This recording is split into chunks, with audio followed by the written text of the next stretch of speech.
The Miami Heat, for the past really few seasons now, they have been one of the better teams in the entire NBA, and there would be very hard pressed to find many teams that haven't won the finals in the past few years that have had more consistent success than the Miami Heat. And the Heat, despite not winning a finals in the 4-year stretch that I'm going to be mainly talking about here, they have definitely solidified themselves as a top 3, top 5 team in the past 4 years of the NBA. And I'm getting to a few reasons why that, and the main reason why I got into this is because the Miami Heat are not a team that are riddled with superstars. They've never been considered a super team.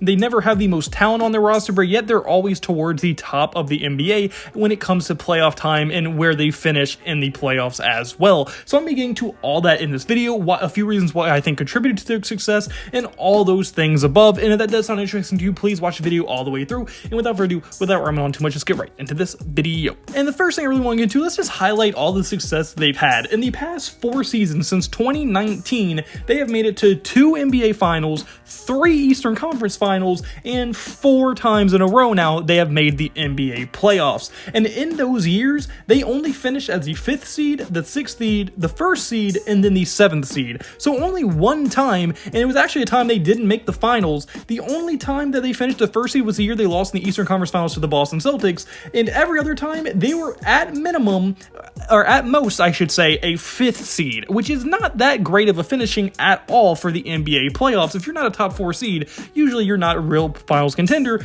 but despite that, when they were the 5th seed and the 7th seed, they were able to make it all the way back to the NBA finals. And the reason that success is so damn impressive, despite them never actually winning the finals in this 4-year stretch, is the fact that they have only had 3 players currently in the ESPN's top 100 rankings, those 3 players being Jimmy Butler, Bam Adebayo, and Tyler Hero, and only having those 3 players in the top 100 and still being as good of a team as they are is extremely impressive when you think of teams like the Suns, the Warriors, the Lakers, the Nuggets, and all these other teams like that who have multiple players in the top 100. And it's just very, very impressive to see how good they are able to play with such little talent actually on the roster. And to really emphasize how little talent they have compared to the other teams in the league that have the same success level as them, or at least teams that they play at the finals and conference finals level, let's go back to look at a few things. In the 2019 through 20 NBA Finals, out of their 17 players that were not two-way players on the Miami Heat team, 6 of them were either second-round players or undrafted players, which makes up 35% of their roster. And that doesn't sound like a much.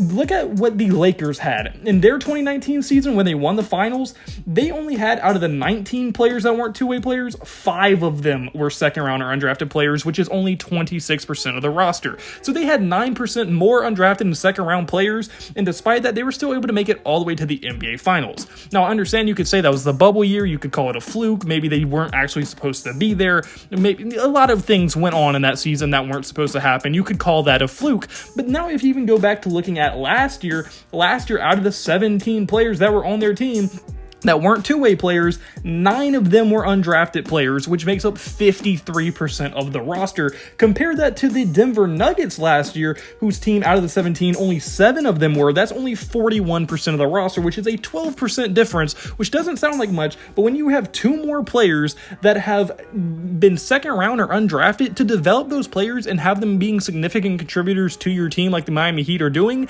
is extremely impressive, and just really shows how good their development system is and how good the culture is over there in the Miami Heat organization. And with all that being said, the question is how? How are they so good at achieving so much more than they actually should with the talent that they are provided? And the first answer to that question is going to be Erik Spoelstra. Erik Spoelstra has been one of the most underrated coaches in the NBA for a very, very long time. The way he gets his players to buy in, the way they play ball, the way they're so fundamentally sound, and we're going to look into that a little bit later as well. He's just by far one of the best coaches in the NBA, and it's not even particularly close. Like, Spoelstra is a bad man when it comes to coaching, and he's just overall just an extremely good, and he makes their teams consistently very, very good. And he has now for a very long time consistently won with less than a lot of other coaches are very capable of winning with. So I think for sure Erik Spoelstra is a huge reason for the success, despite not having the most talent at all. And really the next reason is going to be their culture. And now, yes, Erik Spoelstra has a big part of that, but that's kind of as an organization as a whole. A lot of teams talk about how good their culture is. They play hard and like how they want to make their culture.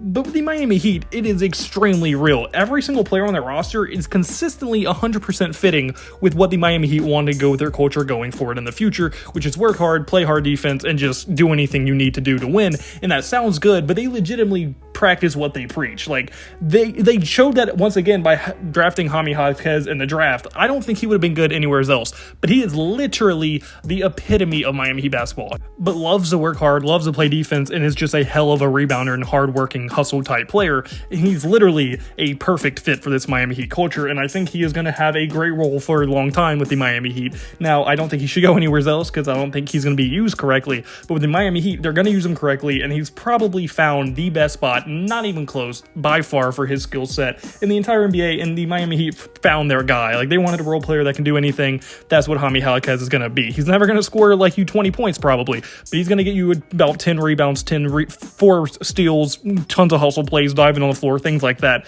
That is literally what he does, and it just shows that they know all the moves they do is to further their culture, and that is a huge reason why they're so good, because every player is so bought into the culture, and they're just so dedicated to making it better and better year in and year out, and that is why they are consistently so damn good when it comes to these big moments in the finals, because they know who they are, they know what they have to do to win, and that is exactly what they do. And to show you some of the byproducts of how good this culture is and how good Erik Spoelstra is as a coach, look at their defense / like their hustle stats throughout all this time. Since 2019, they have been top 10 in defense efficiency 3 out of 4 of those years. They were top 10 in defending against the opponent's 3-point percentage at 3 out of 4 years, and have been a top 10 team in the amount of offensive rebounds the opponents that they give up is 3 out of 4 years as well. And even so, they're top 15 3 out of 4 years in fouls per game. So they're extremely disciplined on defense. They don't foul much. They don't give up second chance opportunities at all. They defend extremely well, and they don't give up a lot of easy 3-point shots, all of which result in winning when it comes to playoff basketball and finals winning basketball. And that is a huge, biggest, and probably the biggest reason to why they are so good, because of how much they emphasize defense and just playing fundamentally good basketball. And a lot of playoff teams that rely on talent, that rely on offense, aren't fundamentally sound, so they give up a lot of second chance opportunities. They can't score when the 3-point shot's taken away from them. They don't play team basketball, and if they're not getting fouled constantly, they're not getting a lot of free points from the free throw line. And with how fundamentally sound the Miami Heat are and how good the chemistry is, and just all around how great Erik Spoelstra has got this team playing and the organization as a whole, their culture, it results in them winning with a lot less talent than you would think they would need to have the success that they've had the past 4 seasons. And overall, in conclusion, I just think all these things come together to make a recipe for success, and especially when it comes to playoff time. They all are fully bought in, they believe in each other, and I don't know if they're ever going to have the talent to win the finals, because that's really the only area where, like, talent you kind of need is to win the finals. Like, once you run into a Jokic, hard work and defense only does so much, because Jokic is Nikola Jokic. But against most teams, it's going to work, especially in a 7-game series. So if they can just add a little bit more talent to this roster, they legitimately could be winning the finals every year, at least be contending for it every year, if they just had a little bit more talent. Hopefully Tyler Hero developing can do that. They tried to do that with Damian Lillard. They weren't able to pull it off, but maybe further down the line they will be able to do that. And I think for sure, if they can, Erik Spoelstra is a good enough coach to get them there and win them there. And the players, if they added, like I said, a little bit more talent, they could win the finals. But unfortunately, guys, that's my first video. So comment below, do you agree? Do you think the Miami Heat are underrated? How do you think I missed the reason why they're so successful? I want your thoughts in the comment section below. If you like, point, hit like button, subscribe to me, world to me, and hope you have a blessed day. God bless you. So you have a blessed day. Always what I got. See you next video. Goodbye. Boo. Blah.